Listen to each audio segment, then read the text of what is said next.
Today we learn about that very important topic of health, nutrition, and obesity prevention.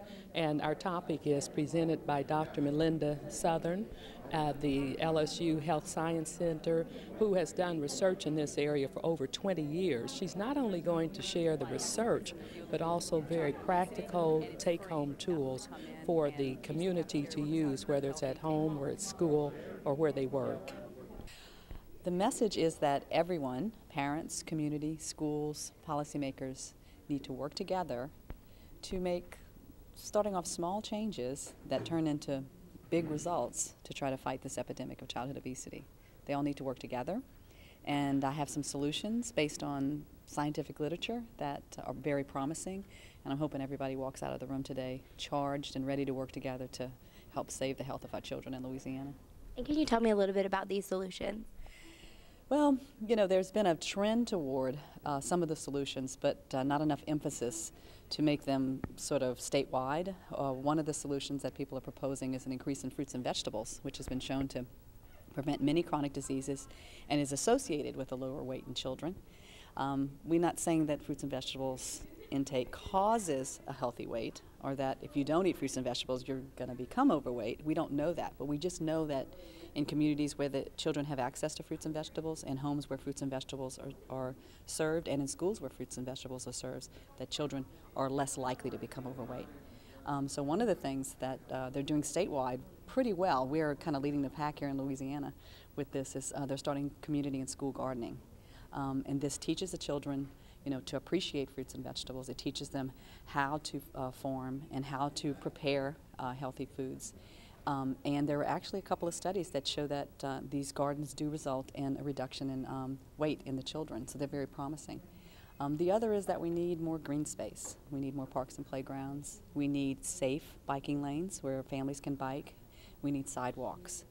Because again, there are numerous studies that show the benefits of being outside in nature in terms of preventing all of the chronic diseases associated with obesity.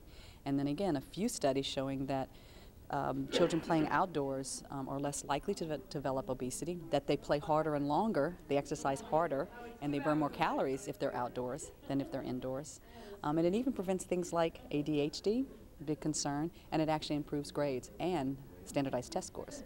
So these are some of the things I'm going to try to share with individuals today. I also have a lot from parents.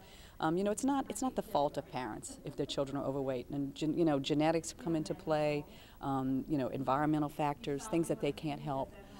It's a very complex disease, and it's no one's fault. But I'd like to challenge the parents to take responsibility of their home environment, which is something they can do. And I'm going to give them several tips on how they can do that. And one is, you know, to take your children shopping with you and have them pick their favorite fruit or their favorite vegetable, and then they have ownership of it, and then come home and let them try to cook it and serve it, and then have the rest of the family give it a grade. You'll also get them cooking at a much younger age, and hopefully, you know, enhance their family experiences when they grow up. Minority children and those living in rural communities are the most impacted. Louisiana is 4th in the highest rate of obesity. Only 3 other states are worse than us. 48.4 are overweight, and that includes obese. So those are children in lay terms that need to lose at least 20 pounds to as much as 200 pounds. And we see those children at Children's Hospital in New Orleans, unfortunately. 30.8% are actually obese. And if they're already obese, they already have a lot of problems, and I'm going to show that to you in a minute. Thanks to some beautiful work over at Pennington, Stephanie Brawls, and some work with Don Williamson, we now have these stats. These are the risk factors. I'm not going to cover the first 4 because those are pretty well known, and I think it's going to be sort of old news. I'm going to concentrate on those last 7 or 8. I'm going to take them one at a time to show you where we now know some of the problems are originating, which we did not know even 5, 10 years ago. Maternal and environmental effects develop the fetus, affect the developing fetus. When I was pregnant about 27 years ago for my daughter, who's about to turn 28, I was told that if I did something unhealthy, that it wouldn't affect the baby, it was only going to affect me, that nature would take care of the baby. I remember this very vividly. I still was very healthy because that was my field, But I thought, surely that can't be right. I mean, whatever I eat, the baby's eating. When I move, the baby moves. We now know the exact opposite of that is true. From the minute a woman gets pregnant, everything she does, every stressor she has, everything about her environment affects the health of the baby in long-term ways that we're just now beginning to understand. And in the case of obesity, the nutrition of the mother and the exercise of the mother impacts whether or not the child will be obese, diabetic, heart disease, have asthma, so on and so forth. This is based on some early work by Barker, Keller, McGarry, several scientists who were laughed off the stage when they first presented this many years ago. But it's based on something called the Fetal Origins Hypothesis. And basically the hypothesis says that you can actually alter the genetics of the baby due to the stress that occurs during the pregnancy. Something out of the ordinary that changes the way the baby develops, put in simple terms. There are adjustments to protect the brain tissue of the baby over the rest of the body. So if there's malnutrition or not enough nutrition, then what the baby's body will do, because that's what nature does, it shunts all of the fluid, the blood, to the brain to make sure that the brain develops properly, but it's at the expense of the skeletal muscle, it's at the expense of the liver, the pancreas, and when those three things don't develop properly, you have metabolic dysfunction. This flip side is also true if the mother is very overweight and she has high glucose levels. Even if she doesn't develop diabetes, the baby will have high glucose levels, and this alters the way the baby handles sugar when they grow up. Low birth weight babies have decreased muscle growth or sarcopenia, so their muscles are not as well developed as babies who were normal birth weight. These are called phenotypes, but basically what a phenotype is, it's taking genetics and then matching it with the environment, the stress, the behavior to form a prediction model, okay? So what we have with a low birth weight phenotype is a baby who was born full term. So this isn't a premature baby. So the baby is normal length, so they're thin and long, but they lack the muscle tissue and the organ weight of normal sized babies. And they've actually measured the organs of babies and shown that low birth weight babies have smaller organs. They have metabolic syndrome risk.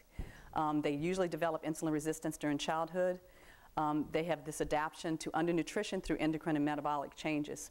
High birth weight phenotype is the opposite. This is a short baby who is overweight. This is not a 10-pound baby who is 22 inches who's going to grow up to be a linebacker. So let me make sure that people understand that. Big doesn't always mean fat. So this is a baby who should have been a short stature but has an excess amount of fat weight.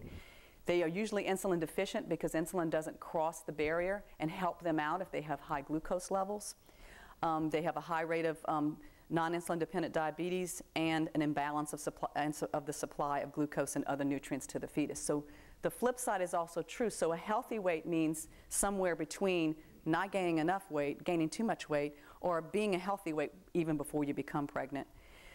This was a study that was done in mothers that were normal weight, they're in pink on the bar graph, and mothers that were obese in yellow. And they tracked the children that were born to these mothers, whether they were normal weight or healthy weight in the first trimester. And what you see from the graph is that at age 2 years, the children born from the mothers that were obese were almost twice, or actually more than twice, as likely to be obese. And out to age 4 years, they were almost 3 times as likely to be obese from these mothers who were overweight. Obesity starts in the womb. This study actually came out about 2 months ago. And what they did was they tracked the fat intake of mothers. And mothers who were taking in unhealthy fat were more likely to have obese children 3 years later. And this wasn't just the mothers reporting weight. It was also they took data from the umbilical cord blood. So they measured the amount of healthy fat in the umbilical cord blood. So it was a very objective study that showed that women who took in saturated unhealthy fats as opposed to omega-3 healthy fats or MUFAs, monounsaturated fatty acids, had more increased risk for the child later. The increase in unhealthy fat consumption in the diet of the American mothers is causing altered genetic expression in the unborn child. Genes either turn on or off. What the mother does, what she eats, how she behaves, the stress, the environment she's in can make that gene do what it's supposed to do or not do what it's supposed to do. This may explain why each succeeding generation of Americans is getting more obese, and there's a lot of theories around this. children who have these altered genetic profiles, and unfortunately I'm one. I was a low birth weight baby born to a mother who smoked cigarettes. They have to manage throughout life their healthy weight. It's not easy, but it can be done. And I have hope, even though this is a very strong message I'm giving. I just completed a study called the SILLY study of insulin sensitivity in Louisiana low birth weight youth. There's one of my certified astronaut heroes enrolled in the study. They get an astronaut certificate to take back to their school. I have lots of Baton Rouge public school children who participated. Thank you very much if any of the mothers are out there and teachers who recommended. We got full support from the superintendent of education, Cecil Picard, before our current superintendent took over, and that support continues. And we measured over 200 children. They had to participate in 2 days worth of testing, 1 day at the Pennington Center and 1 day in New Orleans at the Children's Hospital. I'm not going to go through this slide carefully. I just want to show you the list of all the things we measured on the right-hand side. So you see it was half African American, half Caucasian, half either low or high birth weight, and half normal birth weight. And we did all these measures, and they're very sophisticated. But the one I want you to remember the most is insulin resistance, and the second one is intrahepatic fat, or liver fat. Insulin resistance is an interesting term, and people throw it around, but I thought maybe I should cover it for those of you who are not very familiar with it. It means that when the concentrations of insulin are there, so the pancreas is secreting the insulin, and the liver is metabolizing it, it's being sent to the skeletal muscles, but the skeletal muscles can't use it because of some malfunction in the skeletal muscles' metabolism. The body is unable to use the insulin that is circulating to regulate metabolism. It is resistant to the available insulin. That results in excess fat storage in the stomach. I'll come back to that later. We have some results from the SILLY study, and I was fortunate enough to present these last year in Sweden. It was a nice place to go for a change. We looked at predictors for insulin resistance in all these children. And if you look at the list to the left under predictive variables, the first thing at the top of the list is birth weight. So birth weight predicted insulin resistance, their cholesterol predicted it, their blood pressure, fat within their liver cell. So this is not just fat that you can see with a regular picture, X-ray, MRI, or CAT scan. This is fat that we measured that's inside the actual cell of the liver. And we think what's happening with this fat is that it's interrupting signaling to process glucose. Abdominal fat is called VAT. That was also a predictor. And guess what else? Total physical activity was a predictor. So these are things that we are on our radar that might can help us with this problem. Another one, which Leslie alluded to, was breastfeeding. Relative to formula feeding, breastfeeding reduces the odds ratio for later obesity in many studies. Look at the references down there. It's undeniable that if you breastfeed your child, she has a much lower risk of developing obesity, type 2 diabetes. Non-breastfed infants have a fatty acid composition similar to insulin-resistant adults. It's very protective, a lot more than we once thought. Pediatric asthma is associated with less exclusive breastfeeding, and obesity is a risk factor for asthma. And in one recent review, breast milk was shown to contain anti-inflammatory hormones, leptin and adiponectin. There's many reasons why breastfeeding is advantageous, not just because of the concentrations of the breast milk, but also there's numerous studies that show that the nurturing during breastfeeding and the type of frequency of meals that breastfeeding promotes, where the baby eats only when the baby's hungry, promotes a healthier weight later in life. Something to think about and something to promote. I'm going to move into some other risk factors out of the prenatal realm. Breakfast. Breakfast skipping is associated with high fat in Hispanic youth. Daily consumption of breakfast is oppositely associated with obesity prevalence in 10 to 12-year-old children. So those children who ate breakfast were less likely to be overweight. Family meals, something that we can all do. Regular family meals during early adolescence contributes to healthful eating 5 years later. Dining out, on the flip side of that, results in higher intake of soft drinks, fast food, saturated fat, and lower intake of healthy foods. These are all scientific studies.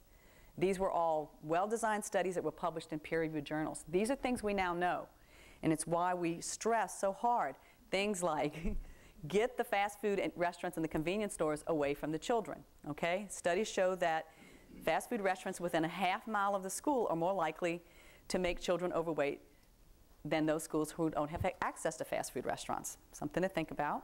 Neighborhoods with large minority populations that have fewer produce stores and a higher number of convenience stores have higher obesity rates.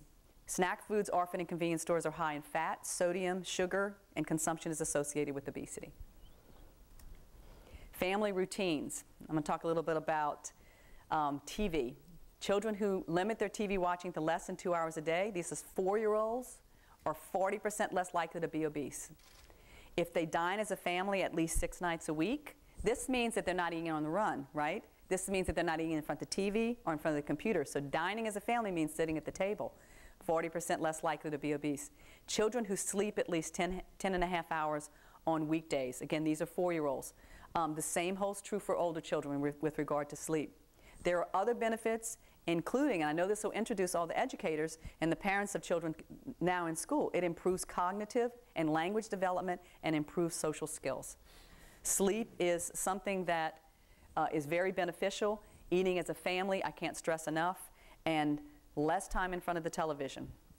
Here are sedentary indoor lifestyles, and this includes computer gaming, computer work, also TV, and also TV gaming, childhood obesity, asthma, vitamin D insufficiency, ADHD by age 7, social and emotional problems, all associated with screen time. And again, numerous studies, the references are there at the bottom, show this, that screen time is associated with these negative problems in childhood. The next thing is vitamin D insufficiency in childhood obesity. Vitamin D levels are insufficient in 35% of children aged 4 to 18 years of age. That's a third of our children don't have enough vitamin D. Children who play outdoors less than 1/2 hour per day or watch more than 2.5 hours per day of TV are more likely to have vitamin D insufficiency. This is a very well done study in a lot of children that showed this. Vitamin D is associated with childhood obesity, insulin resistance, high cholesterol, blood pressure, and more recently, asthma and inflammation. The built environment, sidewalks, biking lanes, park, playgrounds, green space. Not having a built environment promotes obesity. Green features in schoolyards promote physical activity. 50% report green space promotes outdoor play. And I'll talk about outdoor play in a minute. Increased vegetation in neighborhoods is associated with lower odds of obesity, in particular trees. The more trees in a neighborhood, the less likely the people in the neighborhood are to be obese. Is it because they're climbing the trees? No, it just means that there's probably a place to play if you have trees. There's probably a place to walk. There's probably a place to meet and socialize. Children who live within 1 kilometer of a playground were 5 times more likely to have a healthy weight. So children who have access to parks and playgrounds. So I'm going to summarize the risk factors really quickly. Pre- and postnatal factors promote the development of obesity and insulin resistance. It's probably through something called fat oxidation, and it leads to excess fat in the liver cells. Once you get excess fat in the liver cells, you ultimately will develop insulin resistance and perhaps type 2 diabetes and all the other associated cardiovascular disease risk factors with it. Low or high pregnancy weight, birth weight, lack of breastfeeding, poor nutrition, which means poor access to food as well, low physical activity. It may collectively increase the risk of obesity, poor metabolic function, and insulin resistance during adolescence, not adulthood, as early as adolescence. So if you're a low or high birth weight baby, you haven't been breastfed, or 1 or 2 of those, and you have been exposed to these poor environments for healthy nutrition and physical activity, you're almost doomed to become overweight. Pregnancy, weight, birth weight, breastfeeding, nutrition, physical activity can all be modified. It can all be modified with awareness, education, practice, get the message out. But can we deprogram a child who's already there? I'm convinced we can. But the earlier we start, the better. And that's the message. That's why preschool programs are so important. And programs in pregnant women are so important. The fetal program is the only time when muscle fibers can increase. Once you're born, your body does not make any more muscle fibers. It takes the existing fibers and it expands them, makes them longer, but you can't proliferate your fibers once you're born. There are significant positive correlations between physical activity and fasting insulin and insulin sensitivity. Exercise makes your muscles more sensitive to insulin. Exercise reduces insulin resistance. It's an undeniable fact now. We have so many studies to show this in adults, children, adolescents, all walks of life. There was a study actually done that showed that exercise actually improved the metabolic function, decreased insulin resistance, even without a change in fat. So it's not even just the weight loss that exercise promotes. It's something about exercising the muscles that makes them metabolically more healthy. So physical activity, I can't stress, is so important. It may actually be due to an ability to oxidize more fat, because if you use the fat, then you won't store it in the stomach area. That's not all of the bad news. That's the risk factors. Here's the negative consequences. I'm going to go through each one of these within a few slides, but I want you to understand that obese children are not having a good time. Even overweight children who just need to lose 20 pounds are not having a great time. This is what's going on. This is a slide of 12-year-olds that came into my program over the last few years, and I'm only going to point out a couple of these results. If you look at the middle column, it says mean plus standard deviation, or range. Okay? That's what I measured in those children. If you look under N, that's how many children I measured. And if you go all the way to the right side of that chart, you'll see normal range, right? Normal range. And that's what I pulled out of the scientific literature as what is normal. Okay? Look at LDL cholesterol. That's the third one. That's your low-density lipoprotein. That's the bad cholesterol. That's the one you don't want to have. The average was 123 in these children. The average. The normal range is less than 110. Children who are obese already have high cholesterol. They are already on their way to heart disease and diabetes. Look at liver fat. And again, I only had 9 for this particular chart, but we've actually measured over 60 children. They have twice as much liver fat. The prevalence of birth weight, low birth weight is higher, the prevalence of high birth weight is higher, and the prevalence of asthma is higher. This is a study I did many years ago before I started designing exercise programs for overweight children. And I'll try to walk you through this. The obese kids were different from the overweight kids and different from the healthy weight kids. The more oxygen you consume for any amount of work, the more work you're doing, and the harder it's going to be for you to continue. So this was the first study to show that obese children with different levels of overweight could not keep up with their healthy weight peers. Look at the healthy weight children. They could have walked on that treadmill forever. Okay? When I divided these results by their weight, all of the differences went away. So the only thing keeping the overweight children from being able to keep up was because they were carrying around extra weight. And I even brought in 2 10-pound bags of potatoes to my clinic, and I said, okay, you know, those of you who lost 20 pounds, come up to the front of the room. And I said, hold these 10-pound bags of potatoes and jump up and down. Now put them on the ground and jump up and down. What's easier? So it was something very simple that people didn't understand. People thought that overweight children were just being lazy, or they just weren't trying. They physically just could not do it. So this is a summary of all the studies that followed mine. My study was done in the 90s. There's been many more after that. I won't go through each one, but I'll highlight the second one, which says physical activity recommendations for obese youth should account for their limited exercise tolerance. They should include realistic goals to encourage success.